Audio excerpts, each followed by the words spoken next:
Hello and welcome to the Non-Bartender's Guide to Bartending. My name's Brett and I'm not a bartender. Well, today we're going to make a drink that comes all the way from New Orleans, Louisiana. That's right, today we're going to make a Vieux Carre. This drink is really unique. It's got a lot of ingredients, as you can tell. Don't be intimidated, that's okay.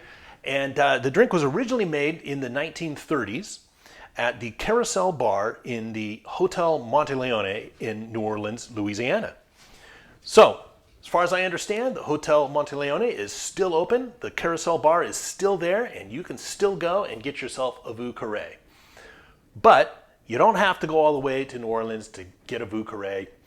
We're gonna make one here, and you're gonna be able to make one in the comfort of your very own home. All right? Well, let's get to it. Let's run through our ingredient list. There are a few things that you're going to want to pick up that you might not have in your cupboard at home, so you might need to make a run to the liquor store. First is Benedictine. That's something you're going to want to pick up. Not a lot of people have that laying around. I know I didn't, so I had to pick some up. Also, Pechaud's Bitters. As you recall, we've used those in our Sazerac that we made a little while back, so hopefully you've got some of that laying around. But if not, go ahead and pick some up. Good old Angustora Bitters, 2 kinds of bitters in this one today. That you probably have laying around.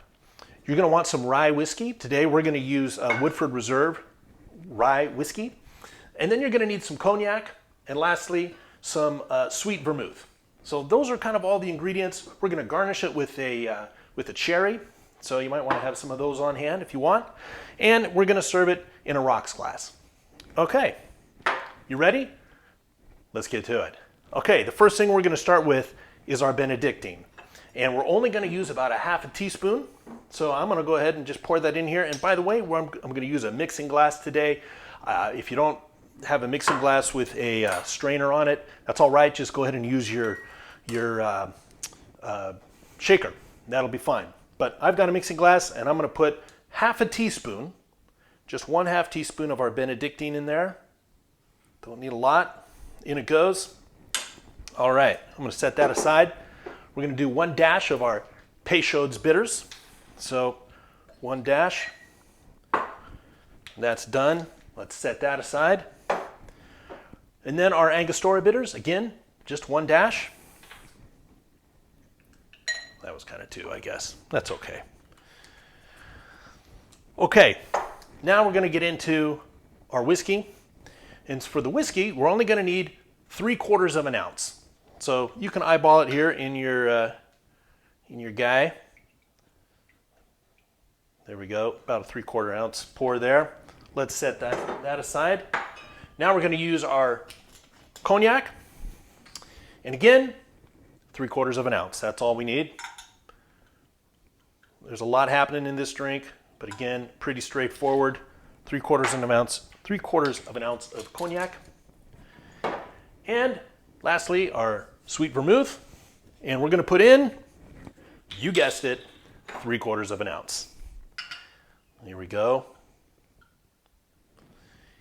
Got it.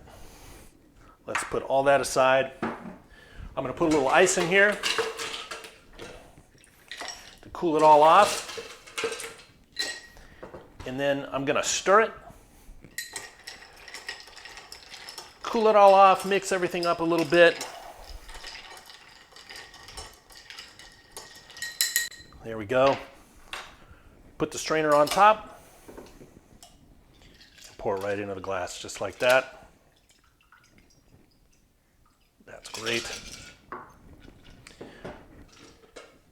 Put in an ice cube. Get ourselves a cherry out of here. I like to use some of these bourbon-soaked cherries. And so I'm going to scoop one of these out. Sometimes they're a little slippery, like right now. And there we have it.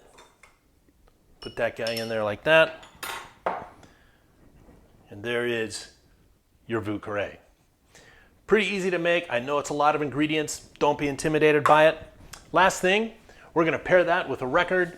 And today, I think we're going to pair that with Sting's Dream of the Blue Turtles. This is a great album, his first solo album after coming away from the Police. I happen to love this album a lot, listened to it a lot when I was in high school and early college years, which was just a couple years ago. But there's a great song on here, a lot of great songs on here, but one in particular, Moon Over Bourbon Street. Seems appropriate, right? Okay, well, I hope you enjoy. This has been the Non-Bartender's Guide to Bartending. My name's Brett, and I'm not a bartender.